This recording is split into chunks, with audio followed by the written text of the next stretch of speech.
we got some good fucking fights on next week's card. The first fight, of course, is the headliner between Colby Covington and Jorge Masvidal, former roommates, former best friends, former teammates, training partners.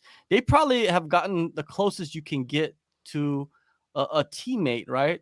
And then everything hits a sour note. They hate each other. Colby gets kicked out the team. He starts his own thing.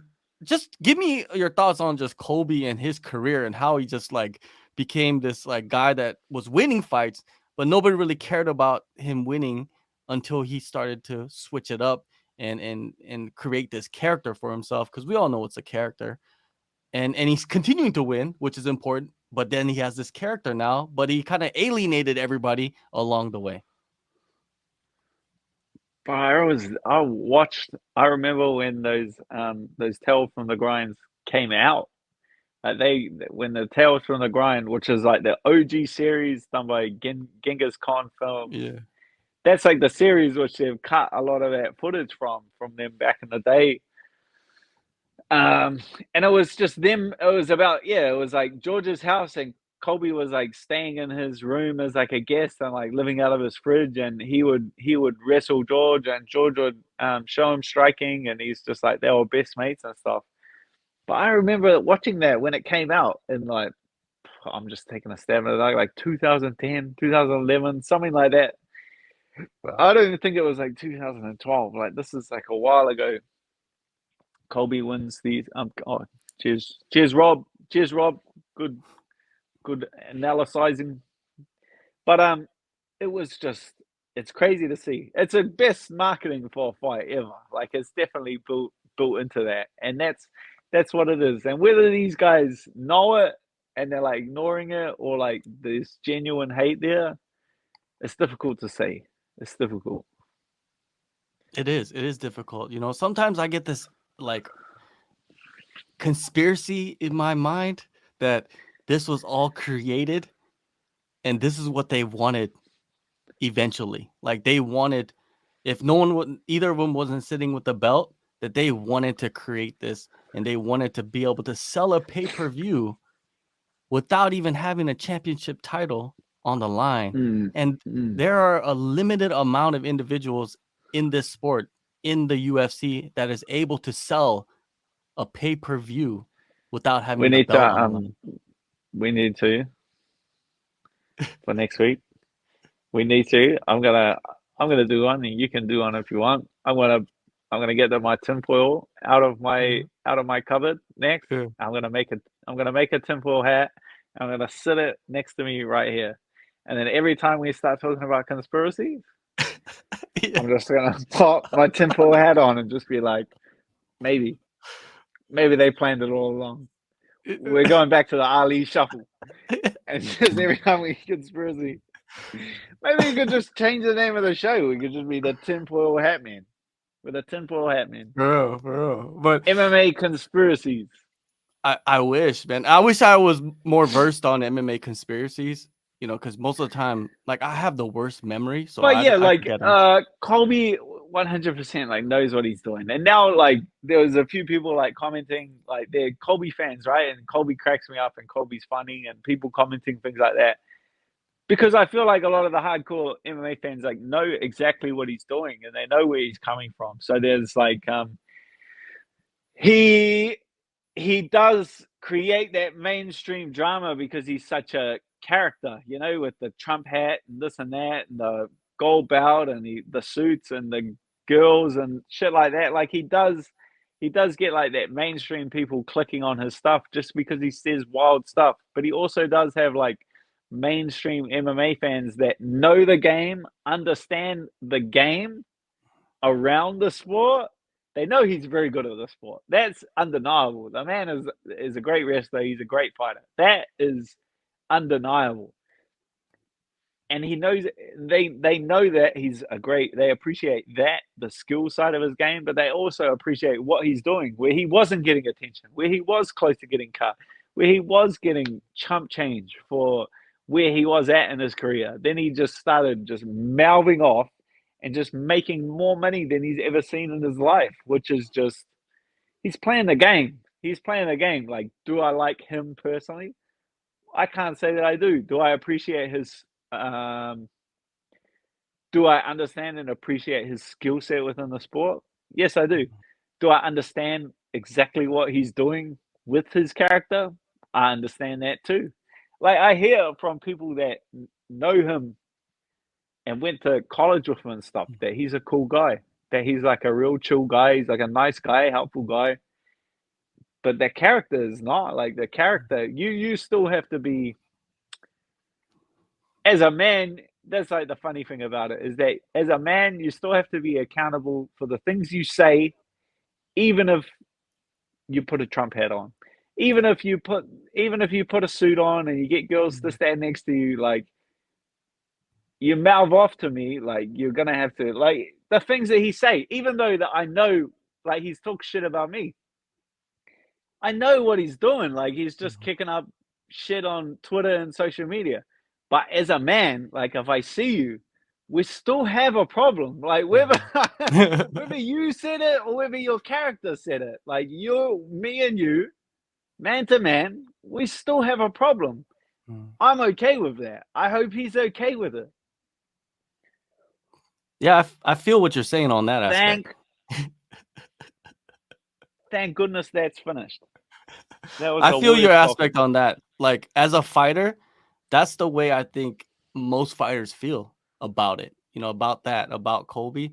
As a fan, you could be a fan of it. You don't have to be a fan of it. You're just you. You know what I mean? But if I was a fighter and like he was this character and he was talking shit about me, then I would feel a certain way. And if we did have to cross paths, there would be a problem. That's why Dustin, if you see like how he reacts to like all the Kobe stuff, that's a real motherfucker, right? Like, that's a real dude. Like, Dustin said, like, this is what he said. He's not fighting Kobe in the octagon. He's like, he's fighting Kobe and we're both going to jail.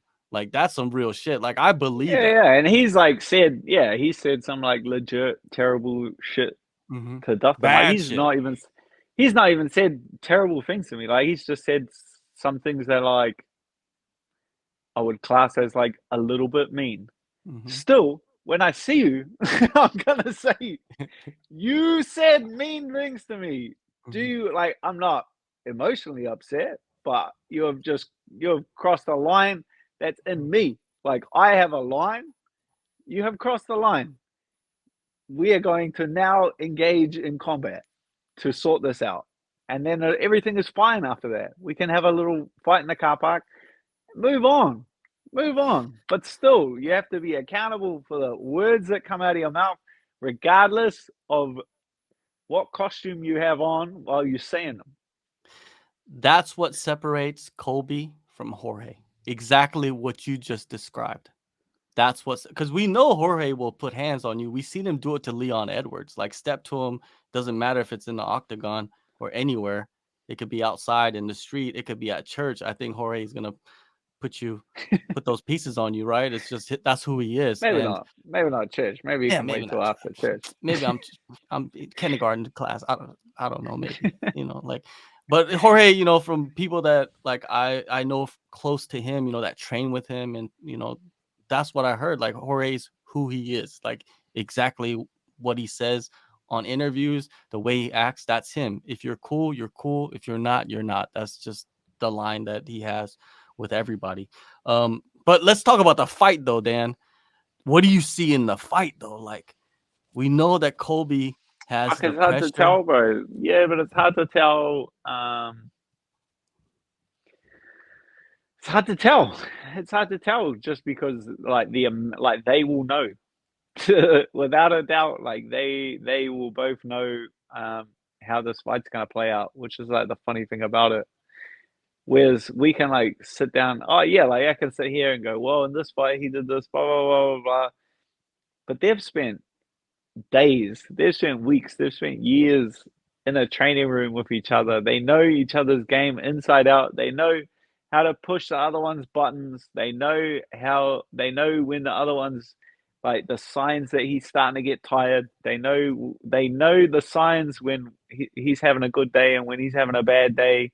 Like, it's a funny one. These are the funny kind of fights where it's very difficult to break it down because it might not go like it might not play out. Like they know exactly where they want to take the fight, and it might not be where you think it might go. You know, like Jorge might be like, yeah, like he's a better wrestler than me, but when I shoot first, he has to like I don't know. Mhm. Because they've spent so many hours, they know like exactly how to break the other one down and the exact signs of it. So it's hard. It's hard.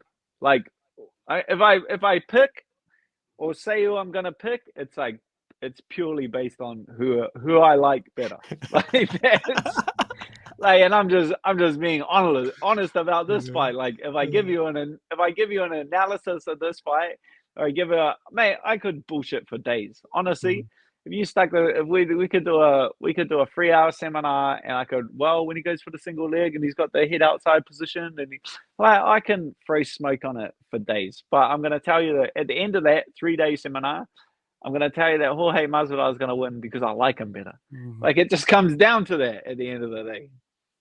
I think I'm not even a gonna lot of do you people. the injustice of the bullshit. I'm gonna pick Jorge Masvidal because I like him better. There's the headline for you people. Because Kimbo Slice. That's Yeah, why. I'm gonna because pick him because Kimbo Slice. Dad has deep roots with Kimbo Slice. We didn't even I know. got deep, That's bro. I got way deep back. roots. Me and He Kimbo goes got way way back. back. He was in Got way Florida. You back. didn't even know. You didn't know he was Man, in the streets of Florida. I was 13 years old. Clicked on YouTube and went, oh shit. For real. There's You some get funny money for comments that? I was here. like, you get money for this? I'm down. Yeah. Juan is like, so you're telling me is Dan versus Colby happening in 2023? 2023 is like a long time That's away a way, from now, bro. so we That's a don't way, bro. know what's gonna happen. Again, I Where's don't this know. one? I don't know what I'm doing tomorrow, Yeah, you heard 2023. him earlier, like an hour ago, where we are talking that he doesn't even know what he's gonna eat for dinner, so we have no idea. Joby says, "I love to see the World Star vid of Hangman slapping Colby around." That's just you purely hating Colby, most likely, and liking the Hangman so much. Dan, one round KO via knee. I got Dan. Wagga! There it is. There you go. There you go. Uh, there's Wagga! the there's the Wagga! there's the thumbnail right there. I got Dan by flying armbar in the first round. I haven't done one of those in a Uh, while. exactly. It's like you spinning, right? Like when we're gonna see you spin. Yes, Dan. I Fight should have be been in fair. training. That is there. I have been working on that. Oh, Maybe not here's this actually fight. a legit question about the fight. Will emotions impact how the fight plays out?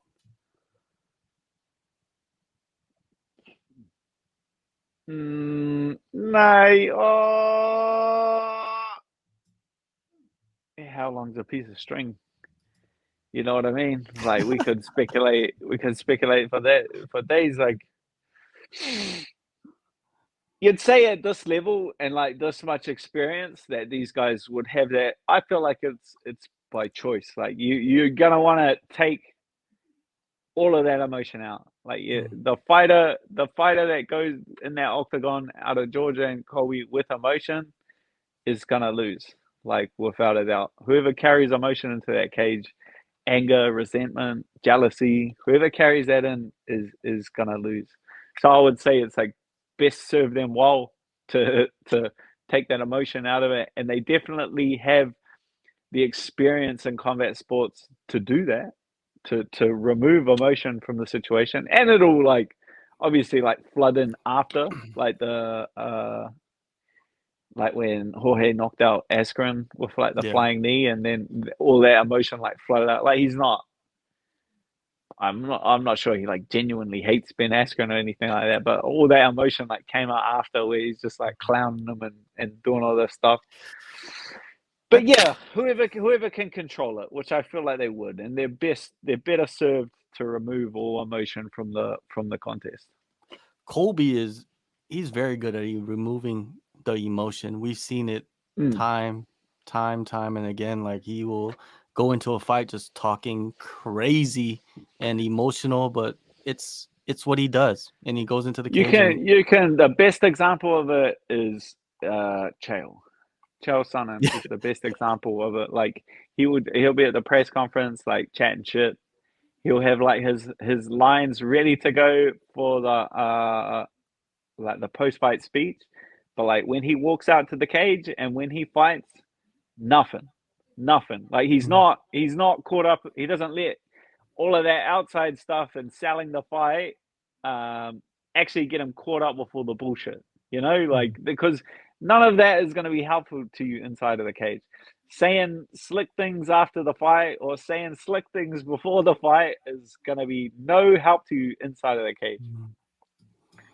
Yeah, that's true, man. And Jorge in that interview that he did with Stephen A. Smith, man, he just I don't know, like he just annoys me. He just annoys me for some reason. But but in that interview that he did side by side, Jorge seemed like he was really emotional, and Colby looked uncomfortable in that maybe side by getting side. like maybe like he is. Maybe it's like pent up and you can like blow off some steam. So maybe he's like intending to kind of get it out of the way before the fight, get it out of the way in the interviews and the press conferences and the weigh-ins and stuff like that. So then there's like he's kind of released some of that steam before he has to step inside the cage. All right, this one was Nixon Alvarez. We all know the odds, but it doesn't matter in MMA. Everything can happen. Let's go. Masvidal by flying knee or destroyer elbow.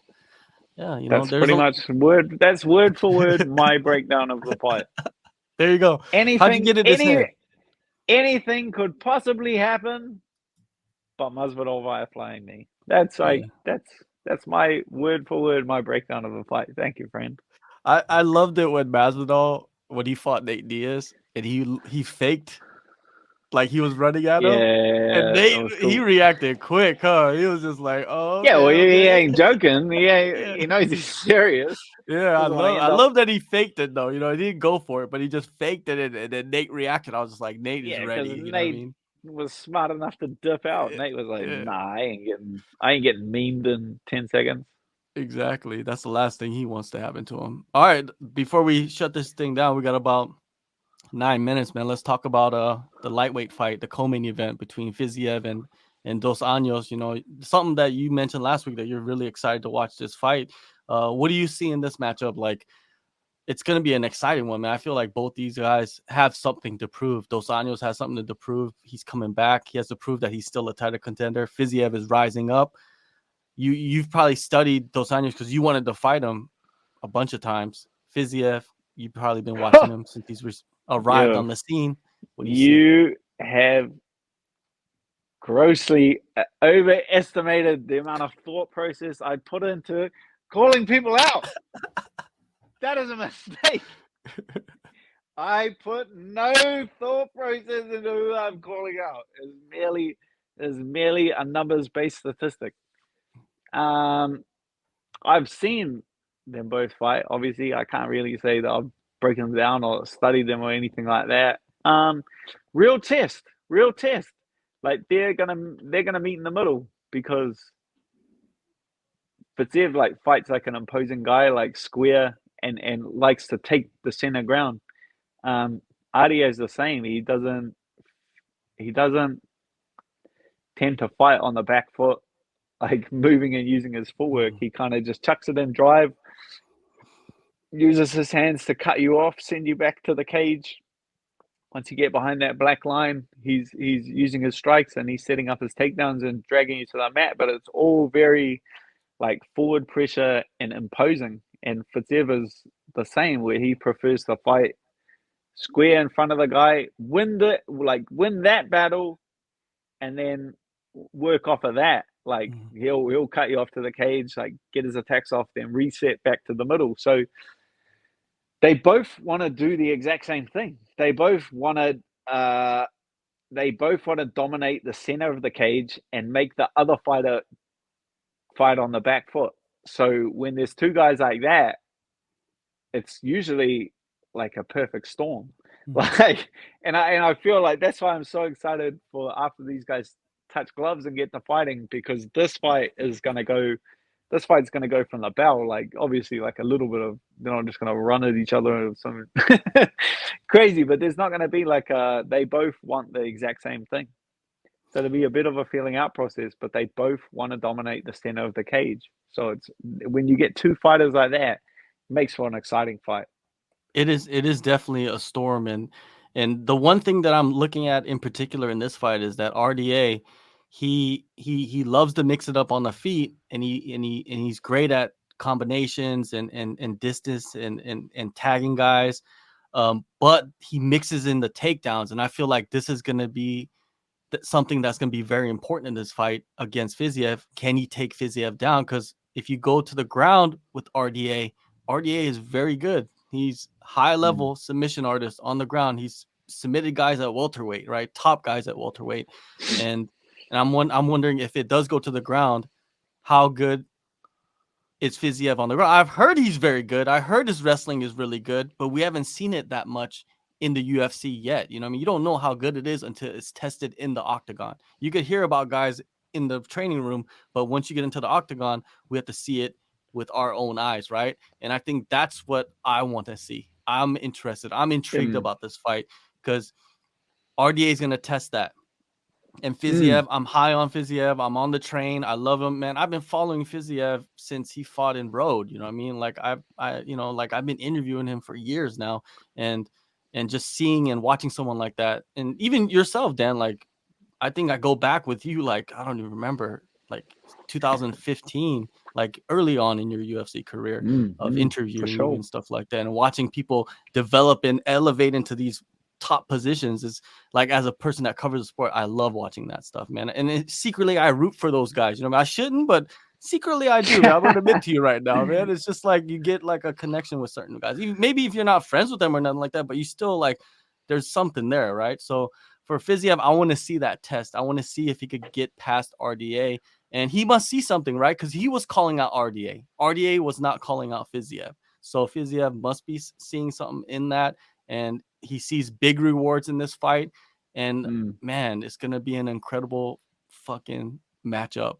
I'm more excited for that one, actually, than the main event. And people are going to probably be like, you hate Colby. It's all good, man. I really like Masvidal. Yeah. Who doesn't like Masvidal though, man? Masvidal is just like one of those guys that I wish I knew him better. You know what I mean? As I'm a Tales of the Grind Masvidal fan. Old school. I'm 2011 Masvidal fan. I'm Masvidal. I'm Bellator Masvidal. OG. Masvidal, I think it was 2014, I believe. Maybe it was 14 or 16 is when he came to Korea and he fought Benson Henderson in the main event of the first UFC show in Korea. And I wish he was that Masvidal we see now back then.